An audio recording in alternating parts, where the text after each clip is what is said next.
Meanwhile, the president barnstorming for Republicans in several battleground states as we close in on the midterm. Kayleigh McEnany, spokeswoman for the RNC, joins me now. Debbie Stabenow, the Democratic senator in Michigan, has been in office since 2000. Republicans seem to think they have a chance to unseat her. The polls don't indicate that would be the case, but if you listen to the vice president and the president, they don't think much of polling. That's right. I mean, the polls in Florida showed that Gwen Graham was going to win the Democratic primary. She obviously did not. So polling is not always accurate. If anyone can unseat Debbie Stabenow, it is John James. He is a rising rock star in our party, a veteran.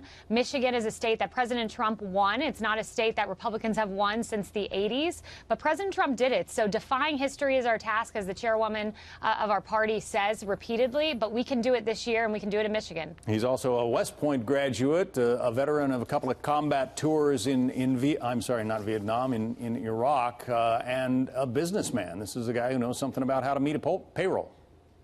That's exactly right. He's a stellar candidate. He's the exact type of candidate we want running across the country. So he can do this. And I'm so glad to hear the vice president use the word unconventional, because I want to share with you some facts that are unconventional right now. The fact that in New Jersey, a deeply blue state, you have Bob Menendez, who is now only 6 points ahead of the Republican. The fact that in Wisconsin, the Republican nominee, Leah Vukmir, is only behind by 2 points. And the fact that in one of the bluest House districts in the country, in New York, John Katko, the Republican, is up by 15 points. That is unconventional. Those are definite trends toward the Republican Party and toward a red wave. So you don't think there's going to be a blue wave this time around in October?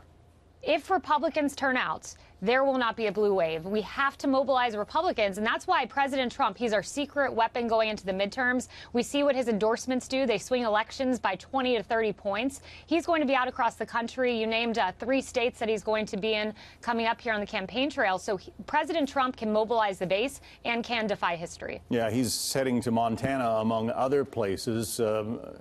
How much of a swing do you see after the president makes an appearance?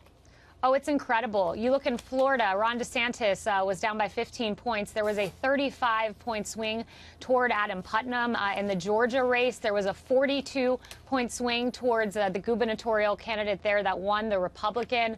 District in New York's 11th district, there was a 36-point swing. So this president swings elections by dozens and dozens of points. It's incredible. We've never seen anything like it. Ronald Reagan didn't have this ability. President Trump does. But he also has his detractors. How do you know that, those who dislike President Trump and dislike his politics don't go out to the polls and vote for, say, Debbie Stabenow in this case?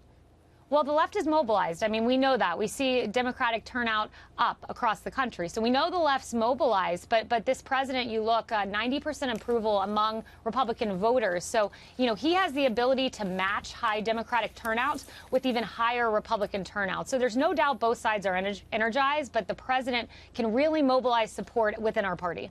The president is taking on Google, claiming that it did not highlight his first address to Congress after he first became president or his State of the Union address earlier this year. Google denies that, says they didn't do the joint session of Congress for President Barack Obama either.